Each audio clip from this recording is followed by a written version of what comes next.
ಸಾಮಾನ್ಯವಾಗಿ ಕನ್ನಡ ಸಿನಿಮಾ ರಂಗದಲ್ಲಿ box office collection ಹೇಳೋದು ತುಂಬಾನೇ ಕಡಿಮೆ.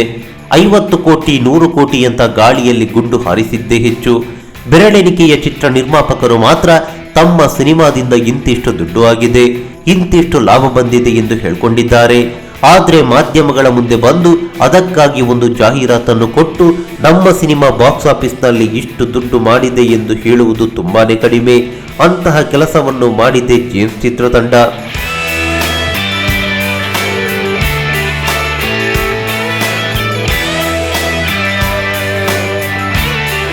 ಈವರೆಗೆ ಜೇಮ್ಸ್ ಇಷ್ಟು ದುಡ್ಡು ಮಾಡಿದೆ, ಅಷ್ಟು ದುಡ್ಡು ಮಾಡಿದೆ ಎಂದು ಸುದ್ದಿಗಳು ಓಡಾಡಿದೆ.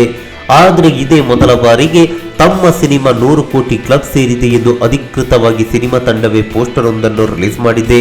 ಅದರಲ್ಲಿ 88 ವರ್ಷದ ಕನ್ನಡ ಚಿತ್ರರಂಗದ ಎಲ್ಲ ದಾಖಲೆಯನ್ನು ಮುರಿದು ಹೊಸ ಇತಿಹಾಸ ಬರೆದ ಜೇಮ್ಸ್ ಎಂದು ಟಿಪ್ಪಣಿ ಹಾಕಿಕೊಂಡಿದೆ.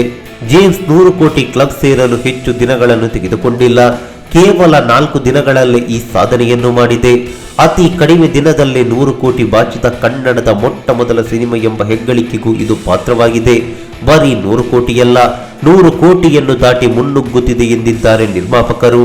ಚೇತನ್ ಕುಮಾರ್ ನಿರ್ದೇಶನದಲ್ಲಿ ಮೂಡಿಬಂದಿರುವ ಜೇಮ್ಸ್ ಸಿನಿಮಾದಲ್ಲಿ ಪುನೀತ್ ರಾಜ್ಕುಮಾರ್ 2 ಶೇಡ್ ಇರುವಂತಹ ಪಾತ್ರವನ್ನು ಮಾಡಿದ್ದಾರೆ.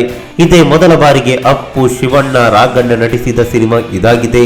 ಕೇವಲ ಭಾರತದಲ್ಲಿ ಮಾತ್ರವಲ್ಲ, ವಿದೇಶದಲ್ಲೂ ಈ ಸಿನಿಮಾ ದಾಖಲೆಯ ರೀತಿಯಲ್ಲಿ ಪ್ರದರ್ಶನ ಕಾಣ್ತಾ ಇದೆ. ನಮಸ್ಕಾರ.